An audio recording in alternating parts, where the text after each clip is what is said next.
देखिए, दो चीज़ें हैं इसमें। कहते हैं कि लिख वही सकता है जिसके दिल में दर्द हो। अब वो दर्द किसी भी रूप का हो सकता है।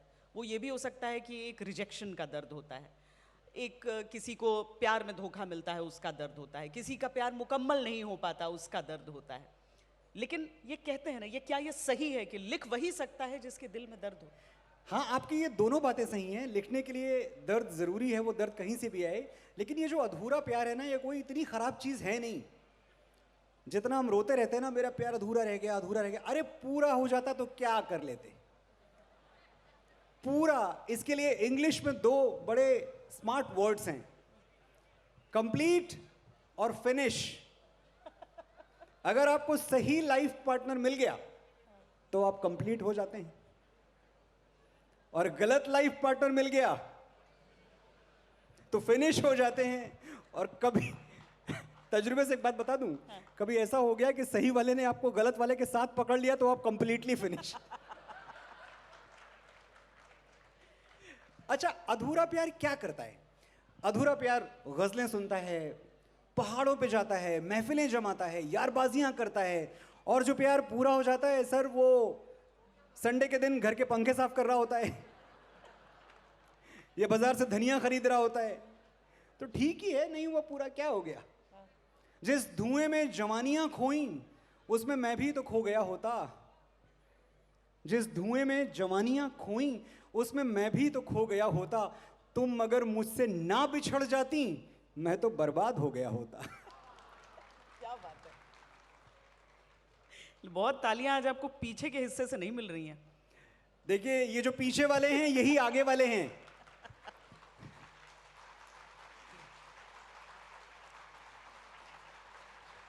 अच्छा, ये आप असलियत हैं, आप सच्चाई हैं।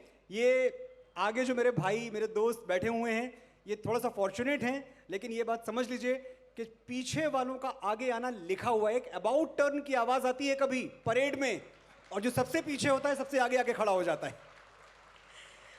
नहीं, इसमें एक फर्क भी होता है। कॉन्सर्ट या क्लासरूम, क्लासरूम में आप पीछे की कुर्सी ढूंढते हैं, कॉन्सर्ट में आगे की कुर्सी ढूंढते हैं। हाँ, ऐसा होता है। लेकिन ये जो आपने 2005 से 2017 में जंप का टिक मारा, कि मतलब उस दिन की बात, और उस फिर दशक ही बदल दिया आपने तो। उस दौरान भी तो बहुत कुछ हुआ होगा। बड़ा मुश्किल होता है। आप तो एक लेखक को तो उसके हर काम के साथ जज किया जाता है। ऐसा नहीं है कि आप एक कविता की जीवन भर खाते, हालांकि आपने बहुत सारी ऐसी लिखी है कि आप जीवन भर उसको भी दोहराते रहें तो लोग सुनने को तैयार रहेंगे। देखिए, ये जो चैलेंज था, ये बड़ी अच्छी बात इन्होंने बताई। 2005 से 2017 का जो मैंने जमकट लिया, इसके बीच क्या हुआ? इसके बीच ये हुआ कि मैं जब भी मिलता प्रोड्यूसर से कि मुझे गाने लिखने हैं, तो अक्सर उनको मेरा शायराना मिजाज पसंद नहीं आता। अब मैं आया कहाँ से था? मैं क्या सुन के आया था? मैं फैज़ अहमद फैज़ को पढ़ के आया था, मुझसे पहली सी मोहब्बत मेरे महबूब न मांग। मैंने समझा था कि तू है तो दरख्शां है हयात, तेरा गम है तो गमे दहर का झगड़ा क्या है। तेरी सूरत से है आलम में बहारों को सबात, तेरी आंखों के सिवा दुनिया में रखा क्या है। मैं इंदिवर को सुन के आया था। कोई जब तुम्हारा हृदय तोड़ दे, तड़पता हुआ जब कोई छोड़ दे, तब तुम मेरे पास आना प्रिय, मेरा दर खुला है, खुला ही रहेगा तुम्हारे लिए। अभी तुमको मेरी जरूरत नहीं है, बहुत चाहने वाले मिल जाएंगे। अभी रूप का एक सागर हो तुम, कमल जितने चाहोगे खिल जाएंगे। ये दर्पण तुम्हें जब डराने लगे, जवानी भी दामन चुराने लगे, तब तुम मेरे पास आना प्रिय, मेरा सर झुका है, झुका ही रहेगा तुम्हारे लिए। तो एक छोटे शहर का लड़का जो ये सब सुन के रेडियो पे, ऑल इंडिया रेडियो पे, और उसने तय किया कि वो फिल्मों के गाने लिखेगा, जब वो मुंबई आता है तो उसको मशवरा क्या दिया जाता है कि सुनो यार, ये सब जो तुम लिख रहे हो ना, बड़ी बड़ी बातें, ये चलती नहीं है, लोग इनको सुनते नहीं हैं। मैंने कहा सर क्या चलता है? तुम एक काम करो, कल अखबार का तीसरा पन्ना खोलना, उसमें टॉप 20 गानों की लिस्ट होती है, तो जो नंबर 1 पे गाना है वैसा गाना कुछ लिख के लाओ। मैं बड़ा खुश हो गया कि ये तो बड़ा फॉर्मूला मिल गया मुझे। किसी तरह मेरी रात कटी, सुबह अखबार खोला मैंने, नंबर 1 पे जो गाना था उसके बोल आप सुनिए। मैं लड़की पो पो पो, हेरा फेरी। मैं लड़की पो पो पो, तू लड़का पो पो पो, हम दोनों मिल गए अब होगा क्या, पो पो पो। अरे मुझे कल्चरल शॉक लग गया कि मैं कैसे लिखूंगा पो पो पो। इतना तो गुण है ही नहीं है मेरी कलम में। बड़ी मेहनत लगी लोगों को ये बताने में कि पो पो पो पोएट्री नहीं है। यहीं डूबे दिन मेरे, यहीं होते हैं सवेरे, यहीं मरना और जीना, यहीं मंदिर और मदीना, गलियां तेरी गलियां, ये पोएट्री है।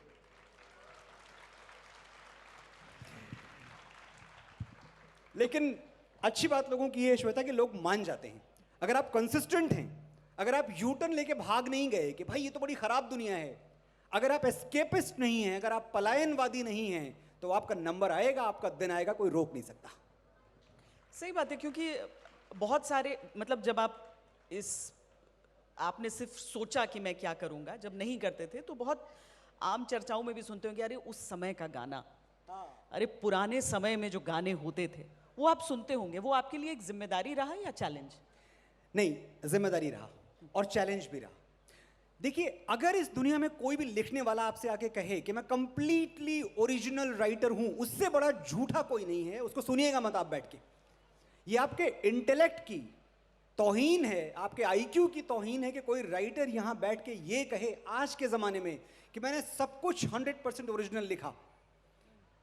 तकरीबन 800 गाने और 100 फिल्में लिखने के बाद मैं आपसे कह रहा हूं कि मैंने अपनी ज़िंदगी में एक ओरिजिनल गाना नहीं लिखा है। अगर मोमिन ने नहीं लिखा होता, तुम मेरे पास होते हो गोया जब कोई दूसरा नहीं होता, अगर सैकड़ों साल पहले मोमिन ये लिख के ना गए होते तो मनोज मुंतशिर कभी नहीं लिख पाता कि तू मेरी नींदों में सोता है, तू मेरे अश्कों में रोता है, सरगोशी सी है ख्यालों में, तू ना हो फिर भी तू होता है। मोमिन थे इसलिए मनोज मुंतशिर हैं। अगर फिराक गोरखपुरी ने नहीं लिखा होता कि मुझे गुमरही का नहीं खौफ कोई, तेरे दर को हर रास्ता जाए है, तो मनोज मुंतशिर कभी नहीं लिख सकता था तेरे संग यारा में कि कहीं किसी भी गली से जाऊं मैं, तेरी खुशबू से टकराऊं मैं, हर रात जो आता है मुझे वो ख्वाब तू। अगर बाबा तुलसीदास ने नहीं लिखा होता जब आवे संतोष धन सब धन धूर समान, तो मनोज मुंतशिर कभी नहीं लिख सकता था कि ओ देश मेरे तेरी शान पे सदके कोई धन है क्या तेरी धूल से बढ़ के। सब वहीं से सीखा है। अगर कैफी आजमी ने नहीं लिखा होता कि जिंदा रहने के मौसम बहुत हैं मगर जान देने की रुत रोज आती नहीं, हुस्न और इश्क दोनों को रुसवा करे वो जवानी जो खून में नहाती नहीं, बांध लो अपने सर से कफन साथियों अब तुम्हारे हवाले वतन साथियों, मनोज मुंतशिर कभी नहीं लिख सकता था तेरी मिट्टी में मिल जावा।